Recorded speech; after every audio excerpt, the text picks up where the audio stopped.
বরিশালের পথে প্রধানমন্ত্রী তারেক রহমান অংশ নেবেন বৃক্ষরোপণ সহ নানা কর্মসূচিতে। দক্ষিণাঞ্চলের উন্নয়নে এ সফর তাৎপর্যপূর্ণ বললেন তথ্যমন্ত্রী। দেশজুড়ে ভয়াবহ বন্যা, জলজটে বিপর্যস্ত ঢাকাবাসী। অপরিকল্পিত নগরায়নকে দুষছেন বিশেষজ্ঞরা। জলাধার রক্ষায় সবাইকে এগিয়ে আসার আহ্বান।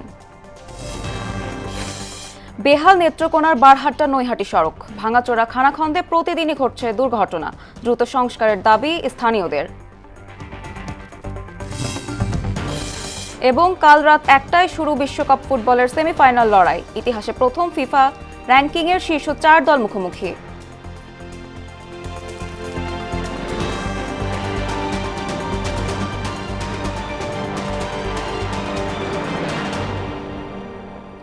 আসসালামু আলাইকুম, স্বাগত মোহনা সংবাদে। এতক্ষণ শুনছিলেন শিরোনাম, পুরো সংবাদের সঙ্গে আছি আমি সুমাইয়া সারা। একদিনের সফরে বরিশালের পথে রয়েছেন প্রধানমন্ত্রী তারেক রহমান। এর আগে সকাল 6:30টার দিকে গুলশানের বাসভবন থেকে রওনা দেন তিনি। সরকার প্রধান হিসেবে এ বিভাগে এটি তার প্রথম সফর। এ উপলক্ষে প্রশাসন, আইন শৃঙ্খলা বাহিনী ও দলীয় নেতাকর্মীরা ব্যাপক প্রস্তুতি নিয়েছেন। বৃক্ষরোপণ কর্মসূচি, সাংগঠনিক সভা ও দক্ষিণাঞ্চলের উন্নয়ন ভাবনা নিয়ে এখন বইছে উৎসবের আমেজ। তারিকুল ইসলাম তুহিনের তথ্যচিত্রে মিশাল বিনতে আনোয়ারের প্রতিবেদন।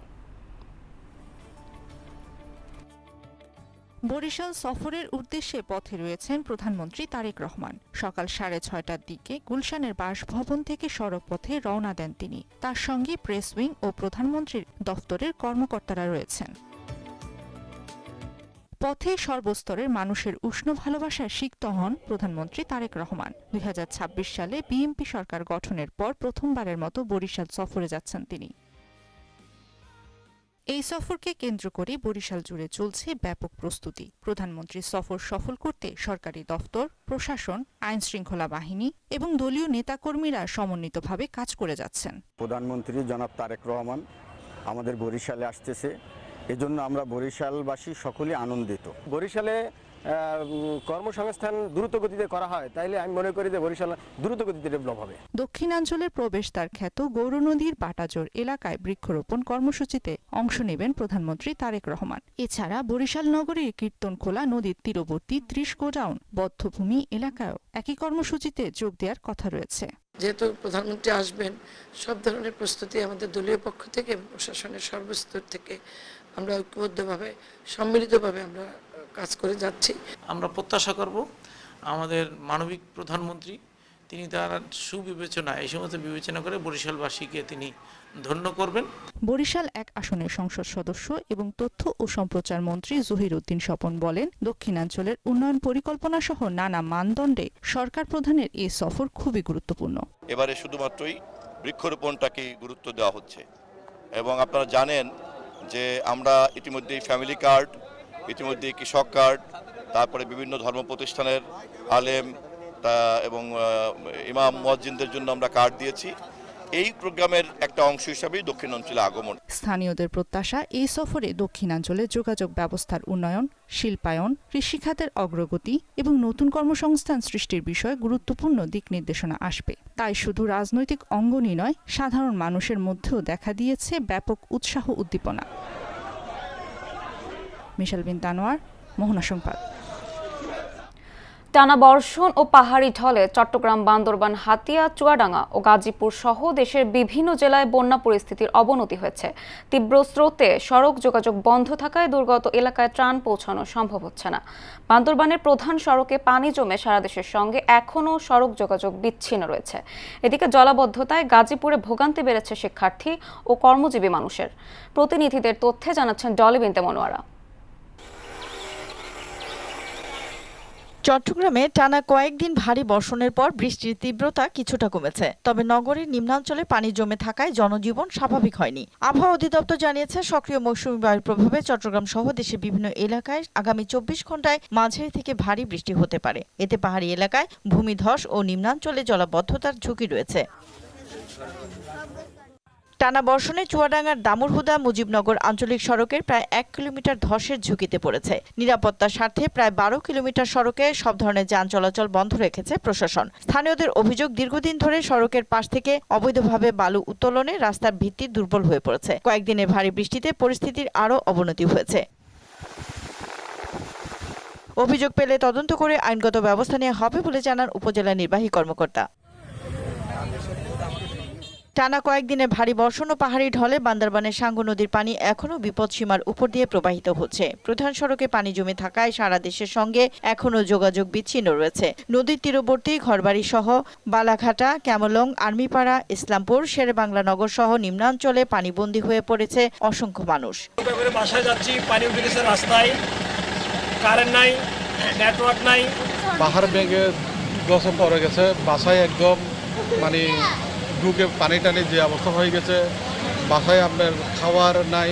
দুর্যোগ মোকাবেলায় প্রশাসন সতর্ক রয়েছে ও সার্বিক তদারকি অব্যাহত রয়েছে বলে জানান সংশ্লিষ্ট কর্মকর্তারা। 8,500-এর মতো মানুষ হচ্ছে যে পানিবন্দী অবস্থায় আছে, আর এর বাইরে 6,250 আজকে সকাল পর্যন্ত আমাদের সারা জেলার উপজেলাগুলি সহ এই পরিমাণ মানুষ দুর্যোগে আক্রান্ত হয়ে আমাদের আশ্রয়কেন্দ্রগুলোতে আছে। আশ্রয়কেন্দ্রে আমাদের সর্বোচ্চ সহযোগিতায় শুকনো খাবার এবং রান্না করা খাবার দুটোই আমরা সরবরাহ করছি। টানা বর্ষণে গাজীপুর শিল্পনগরী বিভিন্ন এলাকায় জলাবদ্ধতার সৃষ্টি হয়েছে। টঙ্গী, ভোগড়া বাইপাস, জয়দেবপুর, কোনাবাড়ি ও কালিয়াকৈর সহ বিভিন্ন এলাকার সড়ক, অলিগলি ও নিম্নাঞ্চলে পানি জমে জনজীবন বিপর্যস্ত হয়ে পড়েছে। যান চলাচল ব্যাহত হওয়ায় চরম দুর্ভোগে পড়েছেন কর্মজীবী মানুষ, শিক্ষার্থী ও কলকারখানার শ্রমিকরা।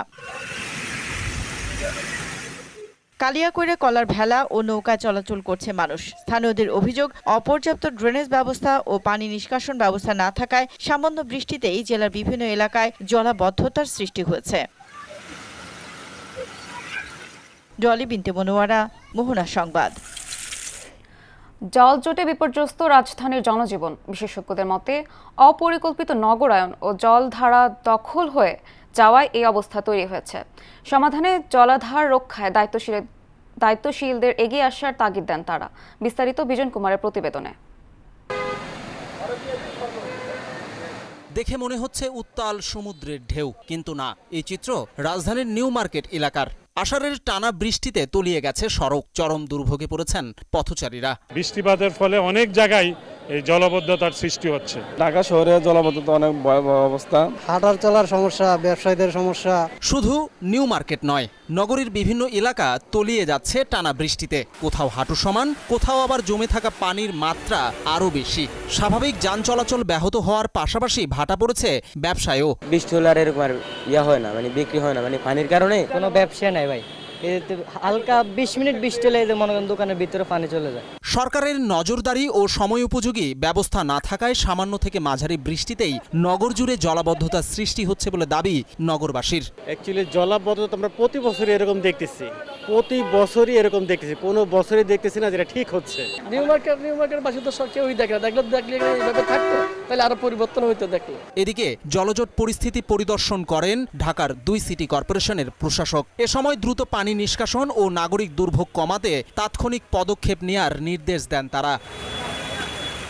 নগর পরিকল্পনাবিদদের দাবি, অপরিকল্পিত নগরায়ন, কংক্রিটের বিস্তার ও প্রাকৃতিক পানি ধারণ ব্যবস্থা নষ্ট হয়ে জলজট তৈরি হচ্ছে। জলাধার দখল ও ভরাটের ফলে রাজধানীর জলাবদ্ধতা দিন দিন আরও প্রকট আকার ধারণ করছে বলে মনে করছেন তারা। ঢাকা শহরের যত ধরনের খাল, জলাশয়, জলাধার ছিল, সে সব কিছুকে ধ্বংস করে দিয়ে এখন আমরা জলাবদ্ধতার সমাধান খুঁজছি। বিষয়টা হচ্ছে যে এই শহরে কিন্তু আজ থেকে 30 বছর আগেও কিন্তু যথেষ্ট পরিমাণ জলাশয় ছিল, যেটা আসলে 15 ভাগের বেশি ছিল, যেটা আইডিয়ালি থাকার কথা। অথচ এখন এই শহরে কমতে কমতে এটা নেমে এসেছে 5 ভাগের কম। তাহলে এই যে 50 মিলিমিটার বা 100 মিলিমিটার বৃষ্টিপাত হলে তো নামবার জায়গা নেই। পরিস্থিতির উত্তরণে জলাধার রক্ষার পাশাপাশি ড্রেনেজ ব্যবস্থা আধুনিকায়নের তাগিদ দেন এই বিশেষজ্ঞ। অবশ্যই আমাদের এক্সিস্টিং যত ধরনের খাল, জলাশয় যাই আছে তার পুরোটাই রক্ষা করতে হবে। পাশাপাশি আমাদের যে কৃত্রিম যে ড্রেন ব্যবস্থাপনা আছে সেগুলোর সক্ষমতা বাড়াতে হবে। সেই জন্য কমিউনিটিকে এঙ্গেজ করে সেই আবর্জনাগুলো পরিষ্কার করা যেমন জরুরি, ঠিক তেমনি জরুরি কমিউনিটি যেন এই জায়গাগুলোতে ময়লা না ফেলে। নগরবাসীর দুর্ভোগ কমাতে কার্যকর উদ্যোগ কি নিতে পারবে দায়িত্বশীলরা, তার অপেক্ষায় সবাই। বিজন কুমার, মোহনা সংবাদ, ঢাকা। অতিবৃষ্টির কারণে সৃষ্টি হওয়া জলাবদ্ধতায় ক্ষতিগ্রস্ত মানুষের জীবন সম্পদ রক্ষা, দ্রুত ত্রাণ ও চিকিৎসা সেবা নিশ্চিত এবং পরিস্থিতি মোকাবেলায় সর্বোচ্চ সতর্কতার সঙ্গে কাজ করতে সংশ্লিষ্ট সংস্থা ও মাঠ প্রশাসনকে নির্দেশনা দিয়েছেন প্রধানমন্ত্রী তারেক রহমান। রোববার দুপুরে সচিবালয়ে প্রধানমন্ত্রীর কার্যালয় থেকে মাঠ প্রশাসনের সংশ্লিষ্ট কর্মকর্তাদের সঙ্গে ভার্চুয়াল সভায় তিনি এসব নির্দেশনা দেন। প্রধানমন্ত্রী বলেন, দুর্যোগপূর্ণ এ পরিস্থিতিতে মানুষের জীবন ও সম্পদ রক্ষায় প্রশাসনের সর্বোচ্চ অগ্রাধিকার। মুজিব বর্ষের কর্মসূচি বাস্তবায়নে রাষ্ট্রের 982 কোটি টাকা ব্যয় করা হয়েছিল বলে জানিয়েছেন অর্থমন্ত্রী আমির খসরু মাহমুদ চৌধুরী। রোববার বিকেলে সংসদে প্রশ্নোত্তর পর্বে এ তথ্য জানান তিনি। ফ্যাসিস্ট সরকারের লুটপাটে জর্জরিত আর্থিক খাতের শৃঙ্খলা ফেরানোয় বিএনপি সরকারের অগ্রাধিকার বলেও জানান অর্থমন্ত্রী। আর কর্মসংস্থানের অংশ হিসেবে উপজেলা পর্যায়ে তরুণদের প্রশিক্ষণের আওতায় আনার কথা বলেন আইসিটি মন্ত্রী ফকির মাহবুব আনাম। মুজিবের ছবি ও বেদি তৈরি, বিভিন্ন সরকারি অফিসে ব্রোঞ্জ, তামা, মার্বেল পাথরের মূর্তি বানাইতে এবং রাষ্ট্রীয়ভাবে সময় গণনার ডিজিটাল বোর্ড তৈরিতে সকল মন্ত্রণালয় বিভাগ সর্বমোট 982 কোটি 91,74,000 কোটি টাকা ব্যয় করেছে মাননীয় স্পিকার। সংসদ ভবন প্রাঙ্গণে চিরনিদ্রায় শায়িত হলেন জাতীয় সংসদের সাবেক স্পিকার ও বিএনপির স্থায়ী কমিটির সদস্য ব্যারিস্টার জমির উদ্দিন সরকার। এর আগে রোববার বিকেল 5টায় সংসদের দক্ষিণ প্লাজায় তার দ্বিতীয় জানাজা অনুষ্ঠিত হয়। ভোরে রাজধানীর একটি বেসরকারি হাসপাতালে ইন্তেকাল করেন ব্যারিস্টার জমির উদ্দিন সরকার। তিনি সর্বজনপ্রিয় একজন ব্যক্তিত্ব ছিলেন, অজাতশত্রু। তার সম্বন্ধে কখনো কারো কাছ থেকে কোনোদিন আমরা কোনো বিরূপ মন্তব্য পাইনি। আমরা এই অসাধারণ মানুষটিকে আর ফিরে পাবো না। তার যে কাজ, সেই কাজগুলোতে যদি আমরা অনুসরণ করতে পারি তাহলে আমরা অবশ্যই উপকৃত হব। চট্টগ্রামের আনোয়ারার রায়পুর ইউনিয়নের দোভাষী বাজার এলাকায় বন্যা দুর্গত মানুষের মধ্যে ত্রাণ বিতরণের জাতীয় নাগরিক পার্টির আহ্বায়ক ও জাতীয় সংসদের বিরোধী দলীয় হুইপ নাহিদ ইসলাম বলেন, বাংলাদেশের মানুষ চট্টগ্রামকে নিয়ে উদ্বিগ্ন। এখানকার মানুষ দীর্ঘ সময় ধরে পানিবন্দী রয়েছেন, অথচ স্থানীয় প্রশাসন ও সরকারের কেউ আসেনি এখানে। এ সময় তিনি বিত্তবানদের এগিয়ে আসার আহ্বান জানান। সরকার অবহেলা হোক বা যে কারণে হোক, সরকার পারতেছে না। এখন দোষ দিয়ে লাভ নাই, মূল জিনিস হচ্ছে মানুষ কষ্ট পাচ্ছে। ফলে আমরা যদি যাদের সক্ষমতা আছে সবাই যদি এগিয়ে আসি, আমরা আশা করি দেশবাসী যদি ঐক্যবদ্ধ হয়, আমরা এই মানুষগুলোকে কিছুটা হলেও সহযোগিতা করতে পারবো, তাদের কষ্ট কিছুটা দূর করতে পারবো। নেত্রকোনার দুটি গুরুত্বপূর্ণ সড়কের বেহাল অবস্থায় চরম দুর্ভোগে পড়েছেন হাজারো মানুষ। বছরের পর বছর ভাঙাচোরা ও খানাখন্দে ভরা সড়কে প্রতিদিনই ঘটছে দুর্ঘটনা। দ্রুত সংস্কারের দাবি জানিয়েছেন স্থানীয়রা। রাস্তা সংস্কারের প্রয়োজনীয় পদক্ষেপের কথা জানান উপজেলা প্রকৌশলী মলয় রঞ্জন সরকারের। তথ্যচিত্রে জানাচ্ছেন ডলি বিনতে মনোয়ারা। নেত্রকোনার বারোহাট্রা উপজেলার নৈহাটি বাজার জেলার সবচেয়ে বড় গরুর বাজার। দেশের বিভিন্ন প্রান্ত থেকে হাজারো মানুষের সমাগম ঘটে এ বাজারে। কিন্তু বারোহাট্রা রামভদ্রপুর নৈহাটি সড়কের প্রায় 2.5 কিলোমিটার এবং বারোহাট্রা সদর থেকে নৈহাটির মূল সড়কটির বেহাল অবস্থা। দীর্ঘদিন সংস্কারের অভাবে সড়কের বিভিন্ন স্থানে সৃষ্টি হয়েছে বড় বড় গর্ত ও খানাখন্দ। কোথাও উঠে গেছে কার্পেটিং, কোথাও আবার উঠে গেছে ইট পাথর। অথচ এ দুটি সড়ক দিয়ে প্রতিদিন হাজারো মানুষ উপজেলার সদর, শিক্ষা প্রতিষ্ঠান, হাসপাতাল ও নৈহাটি বাজারে যাতায়াত করেন। তাই দ্রুত রাস্তার সংস্কারের দাবি পথচারী ও স্থানীয়দের। দীর্ঘদিন ধরে রাস্তাটা খুব বেহাল অবস্থা। রাস্তার প্রতি জায়গায় ভাঙাচোরা, প্রতিদিন কোনো না কোনো দুর্ঘটনা ঘটছে। রাস্তাটার মধ্যে মানে ঘন্টার পরে ঘন্টা এখানে দাঁড়ায় থাকতে হয়। রাস্তাটা হয়েছে কি একবারে ছোট। আমাদের গাড়ি ঘোড়া চালাইতে গিয়ে বিয়ারিং ভাঙে, এক্সেল ভাঙে, যাত্রীর কষ্ট, আমরা কষ্ট। আমরা কামাই করে 500 টাকা, গাড়ি ঠিকঠাক করলে লাগে 1000 টাকা। সরকারের কাছে আমাদের আবেদন যে রাস্তাটা মেরামত অতি তাড়াতাড়ি করা লাগবে। সড়ক দুটি সংস্কারে উদ্যোগ নেওয়া হয়েছে বলে জানান উপজেলা প্রকৌশলী। 26 বছরে আমফান নামে একটা প্রকল্প আছে, সেই প্রকল্পে কাজ চলমান আছে। আবহাওয়াটা ভালো হলে কাটিং করে দেবো, তখন মানুষ আরামে যাতায়াত করতে পারে। আর 2500 মিটার মানে 2.5 কিলো রাস্তা আছে ভাঙা, অত্যন্ত খারাপ অবস্থা। 26-27 অর্থ বছরে প্রকল্পটা নেওয়া আছে, ইনশাল্লাহ পাস হলে ভালো হয়ে যাবে। জনদুর্ভোগ কমাতে দ্রুত সংস্কার কাজ শেষ করার দাবি স্থানীয়দের। ডলি বিনতে মনোয়ারা, মোহনা সংবাদ। ঢাকঢোল পিটিয়েও কমেনি কিশোরগঞ্জ পৌরসভায় মশার উপদ্রব। অলি গলিতে মশার অত্যাচারে অতিষ্ঠ নগরবাসী। তারা বলছেন, ডেঙ্গু চিকুনগুনিয়া সহ মশাবাহিত রোগের ঝুঁকি বাড়লেও কার্যকর মশক নিধন কার্যক্রম অনেকটা আনুষ্ঠানিকতার মধ্যেই সীমাবদ্ধ।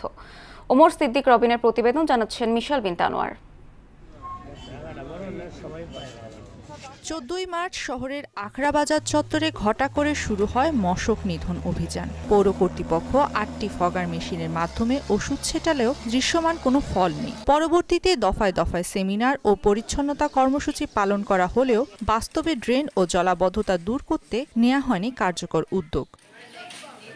এলাকাবাসীর অভিযোগ, ডেঙ্গু চিকুনগুনিয়া সহ মশাবাহিত রোগের ঝুঁকি বাড়লেও মশক নিধন কার্যক্রম আনুষ্ঠানিকতার মধ্যে আটকে আছে। মশা লাগে জ্বর হয়ে যায়, মেহেদি হয়ে যায়, টাইফয়েড হয়ে যায়, অসুখ বিসুখ তো বাড়ে মশা কামড়াইলে। কইলে মনে হয় পুরা শুল ফুলে এলা কামড়াইতে এলাকা লারা যদি হয় না কয়েক হাজার মশা বাড়িবে না। সারাদিন এই কামড়া মশার লাগে আপনার কোনো কাজ কামে আমরা করতে পারি না। ঢাক ঢোল পিটিয়ে উৎসবের আয়োজন করে মশা নিধনের মতো একটি কর্মযোগ্য হাতে নেওয়া হয়, এটাই আমাদের চোখে পড়ে। এরপরে আসলে করমপট্টি বা আশেপাশে আমার চোখে খুব একটা পড়েনি কখনো। স্থানীয় প্রতিনিধি বা যারা আছে এটার সাথে সংশ্লিষ্ট কেউ এইসব ব্যাপারে কোনো রকম কোনো উদ্যোগ তাদের মনে হয় নাই। বর্ষার এই মৌসুমে ডেঙ্গু ও চিকুনগুনিয়া রোগ ছড়ানোর আশঙ্কায় মাঠ পর্যায়ে কঠোর ব্যবস্থা নেওয়ার তাগিদ দিয়েছেন এই স্বাস্থ্য কর্মকর্তা। ডেঙ্গুর একটা প্রাদুর্ভাব ঘটতে পারে এরকম একটা আশঙ্কা থাকে সব সময়। এজন্য আমরা এই বৃষ্টির সময়ে বা বৃষ্টি পরবর্তী সময়ে যাতে আমাদের পরিবেশটা চারপাশ পরিবার সবাই পরিষ্কার পরিচ্ছন্ন রাখবো। এদিকে মশক নিধন কার্যক্রম নিয়মিত চলছে বলে দাবি করছেন পৌর নির্বাহী কর্মকর্তা। ইতিমধ্যে আবারও ওষুধ ক্রয় করা হয়েছে। আমাদের ফগার মেশিনগুলা বিভিন্ন স্থানে যায়, হয়তো সারা পৌরসভা এক সময়ে একবারে কাভারেজ দেওয়া যাচ্ছে না, কিন্তু কার্যক্রম চলমান আছে। ব্যানার, ফেস্টুন ও সেমিনারের গণ্ডি পেরিয়ে পৌর কর্তৃপক্ষ এবার বাস্তবমুখী পদক্ষেপ নেবে, এমনটাই প্রত্যাশা কিশোরগঞ্জবাসীর। মিশাল বিনতে আনোয়ার, মোহনা সংবাদ। এদিকে হামে দীর্ঘ হচ্ছে মৃত্যুর মিছিল। গেল 24 ঘন্টায় হাম ও এর উপসর্গে প্রাণ হারিয়েছে আরও 5 শিশু। একই সময়ে নতুন করে আক্রান্ত হয়েছেন আরও 879 জন। রোববার বিকেলে স্বাস্থ্য অধিদপ্তরের নিয়মিত প্রতিবেদনে এই তথ্য জানানো হয়। এছাড়া গত 15 মার্চ থেকে এখন পর্যন্ত এ রোগে মোট মৃত্যুর সংখ্যা দাঁড়িয়েছে 758 জনে, যা বিগত 4 মাসে আক্রান্তের সংখ্যা 1,11,480 জন, যার মধ্যে হাসপাতালে ভর্তি হয়েছেন 94,340 জন। সুস্থ হয়ে বাড়ি ফিরেছেন 90,605 জন। পিরোজপুর 250 শয্যার জেলা হাসপাতাল 30 জুন উদ্বোধন হবার কথা থাকলেও তা আবারও পিছিয়েছে। হাসপাতালটি চালুর তারিখ বারবার পরিবর্তন হওয়ায় চিকিৎসা প্রত্যাশীদের ভেতরে দেখা দিয়েছে তীব্র ক্ষোভ। দ্রুত উদ্বোধন করে সাধারণ মানুষের উন্নত চিকিৎসা সেবা নিশ্চিত করার দাবি স্থানীয়দের। নুরুদ্দিনের প্রতিবেদন, জানাচ্ছেন মাহমুদ আক্তার। 2024 সালের ডিসেম্বরে পিরোজপুর হাসপাতালের নির্মাণ কাজ সম্পন্ন হয়। প্রায় 70 কোটি টাকা ব্যয়ে নির্মিত 250 শয্যার হাসপাতালটি এখনো লিফলেট ও বিদ্যুৎ সংযোগ না থাকায় উদ্বোধন হয়নি। 30 জুনের মধ্যে লিফট ছাড়াই চালু হওয়ার কথা ছিল হাসপাতালটির। পর্যাপ্ত ফার্নিচারের অভাবে নির্দিষ্ট দিনে উদ্বোধন করা সম্ভব হয়নি বলে জানায় কর্তৃপক্ষ। হাসপাতালটি চালুর তারিখ বারবার পরিবর্তন হওয়ায় জেলা ও এর আশেপাশের প্রায় 20 লাখ মানুষের উন্নত চিকিৎসা সেবা পাওয়ার স্বপ্ন ও প্রত্যাশা দীর্ঘায়িত হচ্ছে। এতে চিকিৎসা প্রত্যাশীদের মধ্যে দেখা দিয়েছে তীব্র ক্ষোভ। এই হসপিটালটি খুব শীঘ্রই উদ্বোধন হবে, একটি নির্দিষ্ট ডেটও দেওয়া ছিল, কিন্তু সেই ডেটে এই হসপিটালটি উদ্বোধন হচ্ছে না, যেটা আমাদেরকে আসলে আশাহত করেছে। সাধারণ মানুষ রয়েছে কি যারা স্বাস্থ্যসেবা নিচ্ছে, তাদের স্বাস্থ্যসেবা প্রচন্ড ব্যাহত হচ্ছে। উদ্বোধন হলেই যেন শুধু হাসপাতাল আর ইকুইপমেন্টের মধ্যে পড়ে না থাকে, এখানে পর্যাপ্ত ডাক্তারের যেন ব্যবস্থা করা হয়। বিভিন্ন ধরনের স্বল্পতার কারণে এখানে রোগীর তেমন একটা সেবা যত্ন দিতে পারতেছে না। মানুষ যাতে স্বাস্থ্যসেবা সুনিশ্চিতভাবে পায় তার দ্বার উন্মোচন করা হোক। আগামী জুলাই মাসে হাসপাতালে 4টি ফ্লোর উদ্বোধন করার কথা জানান সিভিল সার্জন। আমরা আশা করি ওনার ফার্নিচারটা দেওয়া মাত্রই আমরা 1 থেকে 2 দিনের মধ্যে ইনশাআল্লাহ আমাদের উদ্বোধন কর্তৃপক্ষ এবং আমাদের সভাপতি মহোদয়ের সাথে সমন্বয় রেখে আমরা আশা করি সকলের কে সাথে নিয়ে আমরা এই হাসপাতাল উদ্বোধন করব। জুলাইয়ে হাসপাতালটির 4টি ফ্লোর চালু করা হবে। এছাড়াও সারা বাংলাদেশে চিকিৎসক ও নার্স নিয়োগের পরিকল্পনা চলছে। আগামী মাসেই ফার্নিচারগুলি চলে আসলে আপাতত 3টা ফ্লোর চালু করব। আমাদের এই ডাক্তার, নার্স এবং হসপিটালে যাদের জনবল খুব অভাব, তো সেটাও চেষ্টা করা হচ্ছে যে কিভাবে আমাদের এই হসপিটালটা শুরু করার সময় ন্যূনতম যা যা দরকার সবকিছু থেকে চেষ্টা করা হচ্ছে। হাসপাতালটি দ্রুত চালু হলে জেলায় চিকিৎসা সেবার মান বাড়ার পাশাপাশি কমবে সাধারণ মানুষের ভোগান্তি, এমনটাই প্রত্যাশা সবার। মাহমুদা আক্তার, মোহনা সংবাদ। এবার সারা দেশে অনুষ্ঠিত সভা সমাবেশ নিয়ে প্রতিনিধিদের পাঠানো তথ্যচিত্রে ডেস্ক রিপোর্ট। জামালপুরের ৬ নং নরুন্দি ইউনিয়ন ভূমি অফিসের সহকারী কর্মকর্তা নাহেব মেহেদি জামান বাপ্পির বিরুদ্ধে দুর্নীতি অনিয়মের অভিযোগে মানববন্ধন করেছেন ইউনিয়নের সাধারণ জনগণ। চাঁপাইনবাবগঞ্জ নাচলে উপজেলা পরিবার পরিকল্পনা দপ্তরের আয়োজনে বিশ্ব জনসংখ্যা দিবস উপলক্ষে আলোচনা সভা হয়েছে। তারুণ্যের আশা আকাঙ্ক্ষা বাস্তবায়ন করি, আজকের প্রত্যয় সুন্দর আগামী গড়ি, এই স্লোগানে আলোচনা সভা ও পুরস্কার বিতরণের মাধ্যমে ফরিদপুরে বিশ্ব জনসংখ্যা দিবস উদযাপন করা হয়েছে। বেতন ও ভাতা বৃদ্ধি এবং শাখা ডাকঘরে কর্মরত সকল কর্মচারীকে পূর্ণাঙ্গ বিভাগীয় কর্মচারী হিসেবে রাষ্ট্রীয় স্বীকৃতি প্রদানের 2 দফা দাবিতে সারা দেশের ন্যায় অনির্দিষ্টকালের জন্য ধর্মঘট পালন করেছে জামালপুরের শাখা ডাকঘরের কর্মচারীরা। জয়পুরহাটের 5 উপজেলা ইমারত নির্মাণ শ্রমিক ইউনিয়নে 27তম প্রতিষ্ঠাবার্ষিকী উপলক্ষে জেলা পরিষদ কার্যালয়ে আলোচনা সভা অনুষ্ঠিত হয়েছে। নাটোরের সিংড়ায় বিশ্ব জনসংখ্যা দিবস 2026 পালিত হয়েছে। উপজেলা প্রশাসন ও পরিবার পরিকল্পনা কার্যালয়ের আয়োজনে উপজেলা পরিষদ হলরুমে দিবসটি উপলক্ষে আলোচনা সভা, পুরস্কার বিতরণী অনুষ্ঠানের আয়োজন করা হয়। জাতীয়তাবাদী পূজা উদযাপন ফ্রন্ট সুনামগঞ্জ জেলা শাখার উদ্যোগে বর্ধিত সভা অনুষ্ঠিত হয়েছে। জেলা শহরে শ্রী শ্রী জগন্নাথ জিউর মন্দির প্রাঙ্গণে এই সভা অনুষ্ঠিত হয়। তাহসিন তারিন, মোহনা সংবাদ। এবার আন্তর্জাতিক প্রসঙ্গ।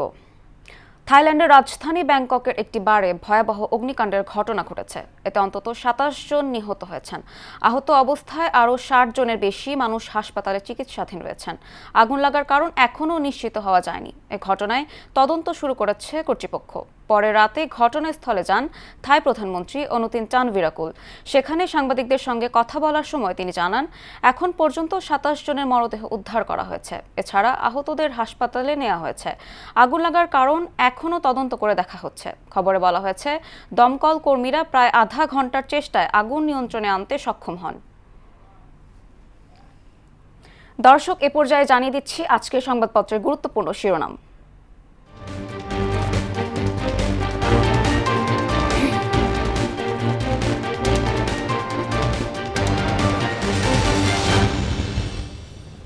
দর্শক, এ পর্যায়ে প্রথমে রয়েছে প্রথম আলো শিরোনাম করেছে, ঢাকায় টাকা ঢেলেও জলাবদ্ধতা, ভাগ্য সঙ্গে নিয়ে মুখোমুখি আর্জেন্টিনা ইংল্যান্ড। দৈনিক ইত্তেফাক শিরোনাম করেছে, মেসির সামনে ইংলিশ বাধা, বন্যায় ক্ষতিগ্রস্ত 10 লাখ মানুষ, প্রাণহানি 51। সমকাল শিরোনাম করেছে, দুর্ভোগে পানিবন্দী মানুষ, মন ভরেনি স্কালোনির সতর্ক ইংল্যান্ডকে নিয়ে।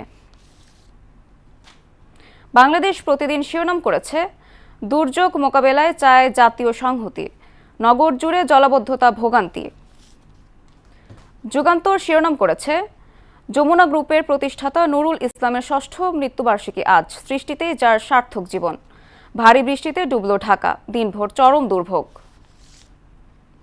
আমার দেশ শিরোনাম করেছে, বৃষ্টিতে ডুবল ঢাকা। এই ছিল সংবাদপত্রের গুরুত্বপূর্ণ শিরোনাম। শেষ করব মোহনা সংবাদ, যাবার আগে শিরোনামগুলো আরও একবার।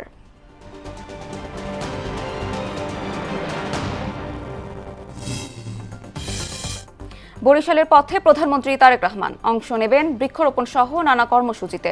দক্ষিণাঞ্চলের উন্নয়নে এ সফর তাৎপর্যপূর্ণ বললেন তথ্যমন্ত্রী। দেশজুড়ে ভয়াবহ বন্যা, জলজটে বিপর্যস্ত ঢাকাবাসী, অপরিকল্পিত নগরায়নকে দুষছেন বিশেষজ্ঞরা। জলাধার রক্ষায় সবাইকে এগিয়ে আসার আহ্বান।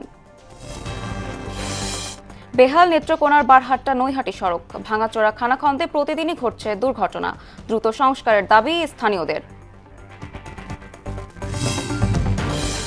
এবং কাল রাত 1টায় শুরু বিশ্বকাপ ফুটবলের সেমিফাইনাল লড়াই, ইতিহাসে প্রথম ফিফা র্যাঙ্কিংয়ের শীর্ষ 4 দলের মুখোমুখি।